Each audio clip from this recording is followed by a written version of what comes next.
Hello అండి, అందరికీ నమస్కారం. Welcome to my channel. ఈరోజు ఎంతో టేస్టీగా చాలా సింపుల్గా చేపల పులుసును ఎలా తయారు చేసుకోవాలో తెలుసుకుందాం. ముందుగా స్టవ్ వెలిగించి బాండీ పెట్టి అందులో తగినంత నూనె వేసి కొన్ని మెంతులు వేసుకోవాలి. అవి కొంచెం దోరగా వేగిన తర్వాత ముందుగా కట్ చేసి పెట్టుకున్న ఉల్లిపాయలు వేసుకొని అవి కొంచెం దోరగా వేగిన తర్వాత అందులో కొంచెం చిటికెడు పసుపు వేసుకొని మరి కాసేపు ఫ్రై చేసుకోవాలి. దంచిపెట్టుకున్న అల్లం వెల్లుల్లిపాయ పేస్ట్ వేసుకోవాలి. అది కొంచెం ఫ్రై అయిన తర్వాత ముందుగా మ్యారినేట్ చేసి పెట్టుకున్న చేప ముక్కల్ని వేసుకోవాలి.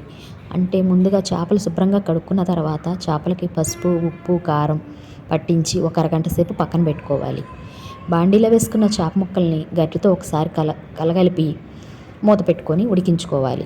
అలా ఉడికిన తర్వాత కొంచెం నూనె పక్కకు తేలుతుంది. అలా నూనె తేలిన తర్వాత ముందుగా తీసి పెట్టుకున్న చింతపండు గుజ్జును పోసుకొని మరి కాసినన్ని తగినంత వాటర్ పోసుకొని బాండీని అటు ఇటు కదపాలి.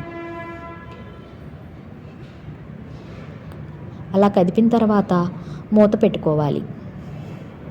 మూత పెట్టి ఒక 2-3 నిమిషాలు ఉడికించుకోవాలి. ఉడికిన తర్వాత ముందుగా కట్ చేసి పెట్టుకున్న పచ్చిమిర్చి వేసుకోవాలి. మరో 2 నిమిషాలు ఉడికిన తర్వాత కొత్తిమీర, కరివేపాకు వేసుకొని మరో 2 నిమిషాలు ఉడికించుకొని స్టవ్ ఆఫ్ చేసుకోవటమే.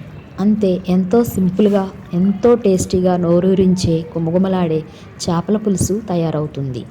ఈ వీడియో మీకు నచ్చితే కనుక లైక్ చేయండి, షేర్ చేయండి, కామెంట్ చేయండి. మరిన్ని వంటలు